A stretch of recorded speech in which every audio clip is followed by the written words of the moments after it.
It had been 3 weeks since the vote. The community felt different. Lighter in some places, darker in others. With Nancy gone and the anti-surveillance rule proposal crushed, many neighbors believed the worst was behind us. Drones had disappeared from the skies, Thomas had gone silent, and the Evergreen Glade watchdogs were now hosting Sunday potlucks instead of emergency strategy calls. But I couldn't shake the feeling that something wasn't right. Because when someone who thrives on control suddenly stops watching, you have to wonder what they're doing in the dark. Maria and I noticed it first. The watchdogs group started getting quieter, not because the issues were gone, but because people assumed everything was solved. Thomas's house sat strangely still, curtains drawn, no visitors, no drone flights, just a motion-activated floodlight that flickered on any time someone walked near the property line. Jeff, our data analyst neighbor, had an idea: check if the drone channel was really gone. When he dug deeper, he found it had simply been renamed. The footage still existed, just hidden under new titles and private playlists. But worse? There were new videos. A familiar shot of Maria's front porch, a close-up of my daughter chasing our dog in the backyard. But they weren't from above, they were from street level. That night, I reviewed my own security footage and found what I feared: a figure, unmistakably Thomas, walking along my fence line just after midnight. He wasn't carrying a drone. He was holding a camera. The next morning, I filed a restraining order. Maria did the same.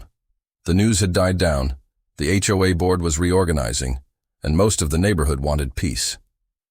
But peace wasn't possible when someone you feared might be watching your every move, without a drone, without warning, and now from the shadows. I brought the footage to the police, but without a clear threat, just a man walking down a public sidewalk with a camera. The response was limited. "We'll add it to the active file," the officer said. "But unless he steps onto your property or threatens someone, there's not much we can do." It was maddening. He had learned how to toe the line. Jeff wasn't ready to give up. A few days later, he called me late at night. His voice was tight. "I found something." Apparently, Jeff had set up a honeypot Wi-Fi signal near his property, something techies use to lure in devices trying to connect automatically. And Thomas's drone, or one of them, had pinged it, still active and trying to connect under its original ID. But the real find? A weakly protected IP address tied to Thomas's home network. Jeff didn't hack it. He was too smart for that. But he ran a security scan, and what he found was chilling. An unsecured storage server, with over 300 video files, labeled by address.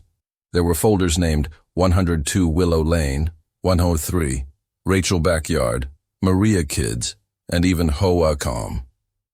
He hadn't just been spying on residents, he'd been spying on the HOA board itself. We decided it was time to act, not just to protect our privacy, but to end this for good.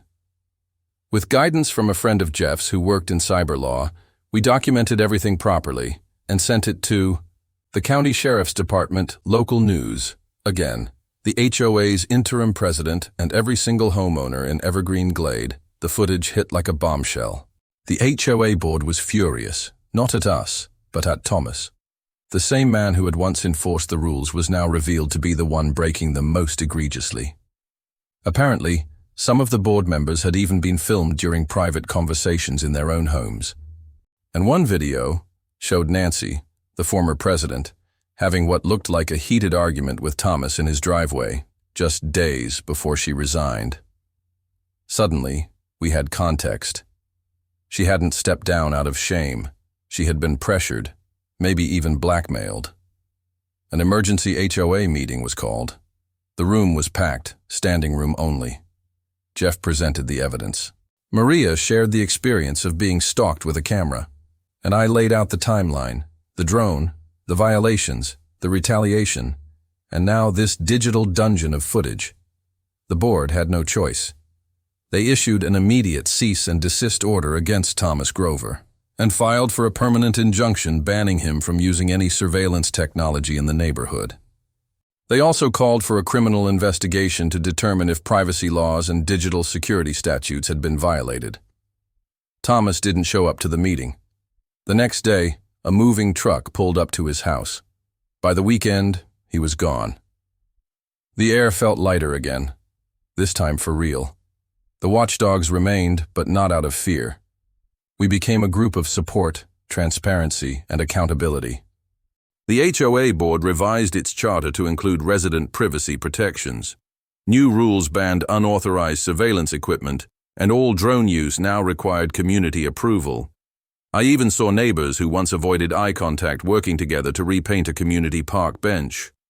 My security camera still blinks red outside my house. Not because I'm afraid anymore, because I refuse to ever be caught off guard again.